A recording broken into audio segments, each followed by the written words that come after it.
Hola amigos del canal, mirad qué entorno más bonito para hablar de la cuestión que nos toca hoy, que es ese tema que tenemos pendiente de cómo gestionar la alta sensibilidad, este rasgo de la personalidad del que ya he hablado en otros vídeos y que los voy a dejar por aquí y que de todos modos voy a introducir muy brevemente, resumiendo los 4 pilares básicos de los que habla Elaine Aron, la psicóloga que estudió en primer lugar este rasgo. Entonces, entre los 4 pilares se encuentra en primer lugar una procesión de la información de forma profunda, esto de estar continuamente pensando, montándose un poco películas de lo que puede pasar, de lo que no puede pasar, calibrando continuamente decisiones, pensamientos rumiantes, todo esto entraría en ese apartado. También sentidos a flor de piel, el sistema nervioso de los PAS está ahí sintiéndolo todo. Lo que nos entra por los sentidos nos entra de manera muy intensa y eso nos puede provocar pues que tengamos respuestas un poco diferentes al resto de personas que no tengan esa sensorialidad, digamos, tan despierta. 3. Mucha emocionalidad y empatía. Estamos continuamente navegando en un mar de emociones y además profesamos muchísima empatía. Sobre la empatía he estado viendo que Daniel Goleman, un psicólogo, la divide como en 3 modos diferentes: la empatía afectiva, la empatía cognitiva y la compasiva. Yo creo que los PAS tendemos bastante a las más espontáneas, que son la afectiva y la compasiva, pero de esto me gustaría hacer un vídeo en el futuro. Por último, y derivado de todo esto, tendencia a la saturación por sobreestimulación. Todo esto que nos entra a través de los sentidos y esta forma así intensa y sensible de vivir las cosas nos hace saturarnos y necesitamos descargar esa saturación de alguna manera.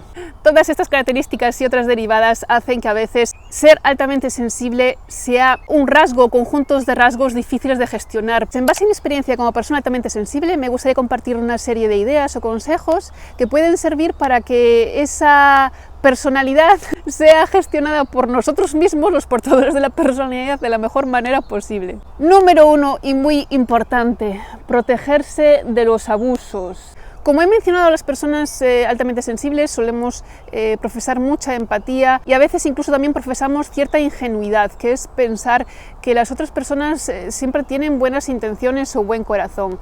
Perdonamos bastante y damos bastante confianza a las personas, aunque muchas veces no lo merezcan así de primeras.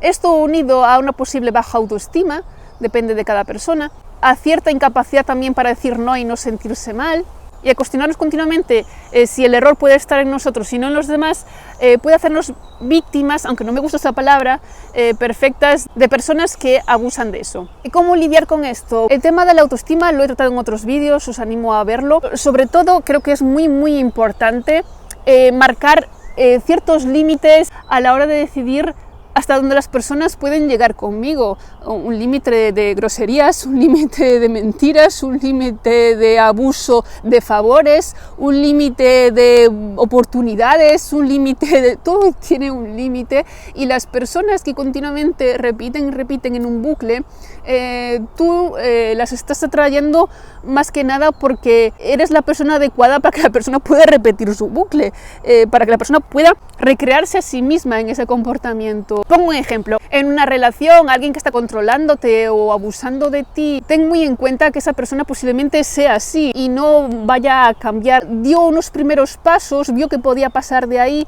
y luego continuamente los límites ya están difusos. Otra cosilla: no hay 2 PAS iguales. La alta sensibilidad define una serie de rasgos y características que tenemos en nuestra personalidad y que muchas veces suelen desencadenar comportamientos similares en varios ámbitos de nuestra vida, ¿vale?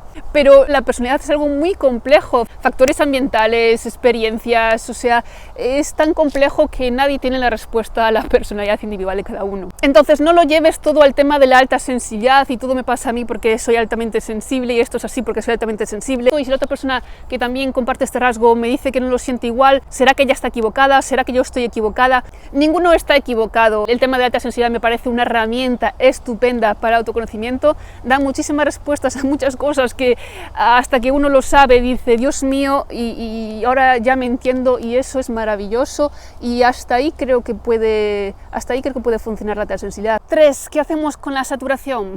Pues sobre todo si es una saturación de los sentidos, buscar maneras de descargar esa saturación es muy efectivo, siempre y cuando uno encuentre su manera propia, porque la verdad es que varía para cada persona. Por ejemplo, en mi caso es alejarme de las fuentes de saturación, sobre todo en mi caso ruidos, que lo paso fatal, Mucha naturaleza, los spas también puede ayudar en temas de los sentidos, de tener los sentidos más relajados. Los sonidos de los pájaros y un sonido de un motor es totalmente una cosa muy diferente.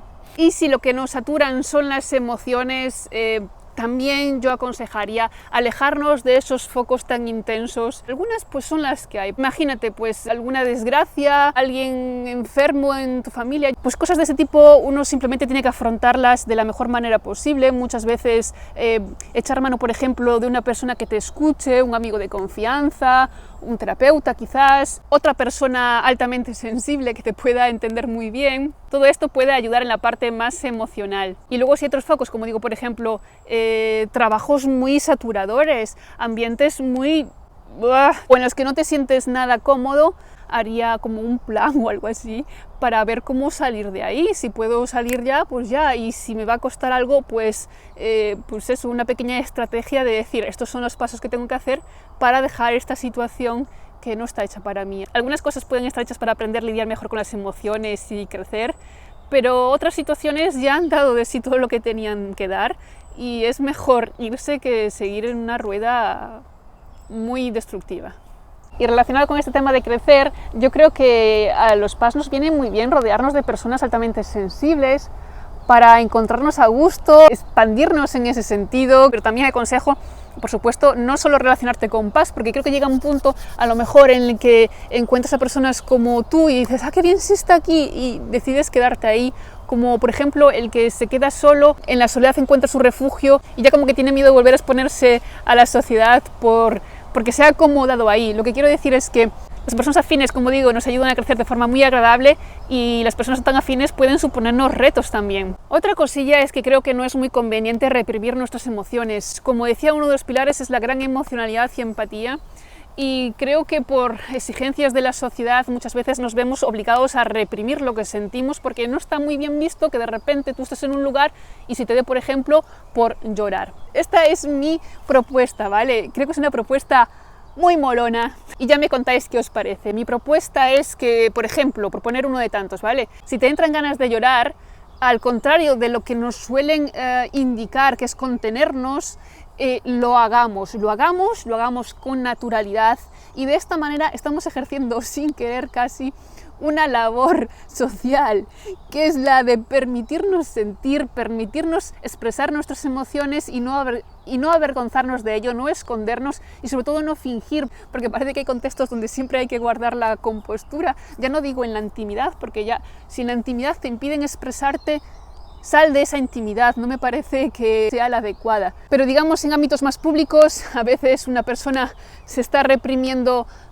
llorar y luego a lo mejor llega a casa y se quita la vida. Es absurdo. A mí me ha pasado en trabajos, ¿vale? He tenido que aguantarme el llanto porque ha pasado una situación pues bastante desagradable a lo mejor. Y sinceramente yo creo que no hacemos ningún favor a la sociedad escondiendo eso, porque normalizamos el reprimir las emociones. Eso se queda ahí, todo lo reprimido se queda ahí y va a salir por algún lado. Dejemos de fabricar robots, sé que es complicado porque te pueden tildar de llorica, de muy sensible precisamente, como si fuese un problema. Los hombres ahí lo tenéis dificilísimo. Nuestro deber, visibilizar las emociones, normalizarlas. Y tal como te digo una cosa, también te digo la otra.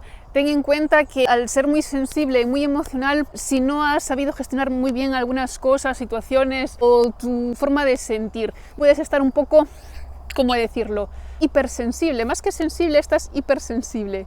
¿Qué es ese punto donde empiezas a ver significados e intenciones ocultas en todos lados, que todo el mundo está en contra de ti, que no te saben entender? Y lo que suele pasar ahí es que hay un gran desequilibrio y esa hipersensibilidad hace que estés a la defensiva sin quererlo o te victimices demasiado, de modo que la gente también lo va a percibir y te va a tratar como tal. Si estás a defensiva, te tratarán seguramente de un modo un poco de lucha, y si estás de víctima, pues te victimizarán más. Entonces yo haría un check de cómo me siento, de cómo suelen ser las situaciones en mi vida, de forma general, si en el día a día, si a lo largo de las semanas, si a lo largo de los meses hay un montón de situaciones en las que veo continuamente que parece que todo está en contra de mí, quizás el análisis debe ser muy interno, que siempre va a haber situaciones y personas que te pueden, pues como digo, abusar, etcétera. Pero cuando es de forma continuada y extendida, ahí pasa algo. Entonces tenemos que hacer muchísimo trabajo interior. Yo tengo muchos vídeos que quizás te pueden ayudar, y si no yo, hay muchísimos otros canales, y si no también pues terapia. La verdad es que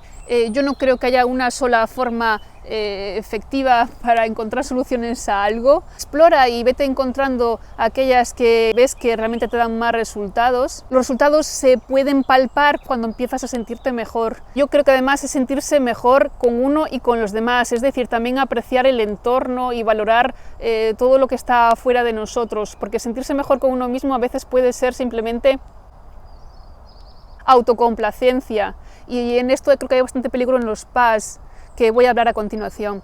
Y es que precisamente de lo siguiente que quiero hablar es que decir que la alta sensibilidad es un don me parece un error. Yo sé que Elaine Aron, la psicóloga de la que hablé al principio, en su libro, la traducción a español es el don de la sensibilidad, y como don tiene ese significado que puede parecer, por ejemplo, el de un regalo divino. Pues hay personas altamente sensibles que se han adherido y agarrado a eso como a clavo ardiendo, diciendo que tienen un don que permite ser poco menos, o si ya sin poco menos, superior a las personas que no lo son, que no presentan este rasgo. A veces yo no sé distinguir entre personas altamente sensibles y personas cercanas al narcisismo, y no me gusta mucho usar esta palabra tan alegremente, porque hasta donde yo sé es un trastorno y bueno, pues tiene su complejidad, y creo que a veces se usa pues eso de manera muy rápida. Creo que la alta sensibilidad es maravillosa y te permite sentir muchísimas cosas, tanto a nivel físico como intuitivo, que eso es muy muy importante, la gran intuición de los PAS, pero no hay poderes, ya está. Y uno de los mejores consejos que puedo dar, el más bonito, y es: busca una manera creativa de dar salida a tus emociones y a tu sensibilidad. Es maravilloso aprovechar lo que eres, lo que sientes, cómo vives las cosas, y darle una vertiente creativa. Creativa es todo lo que tú creas, ¿vale? Pero en este caso, que también a muchos PAS se nos da bien esa vertiente creativa, también en términos de, no sé si decir artísticos, ¿no? Prueba con cualquier tipo de detalle, actividad, empieza a ver qué te funciona, qué conecta con tu sensibilidad, dónde te sientes que las cosas fluyen, y quizás puedas hacer de eso una vía de escape tan grande que se convierta en tu pasión, y quizás de tu pasión se convierta incluso en tu trabajo, si es lo que deseas también. Porque yo creo que un PAS pueda vivir bastante libremente haciendo lo que más le gusta y le inspira, y dedicar a eso toda su atención, es el tipo de vida que más se adecua, porque nos permite continuamente estar equilibrando nuestras emociones, lo que sentimos. Muchos PAS, esa vertiente creativa no va por el tema artístico, sino por el tema de ayudar a los demás. Su verdadera vocación es estar sirviendo a otras personas, sintiendo que aportan mucho a la sociedad. Así que en muchas profesiones de ayudador ahí hay muchísimos PAS. Valora también si por ahí estaría tu terreno favorito.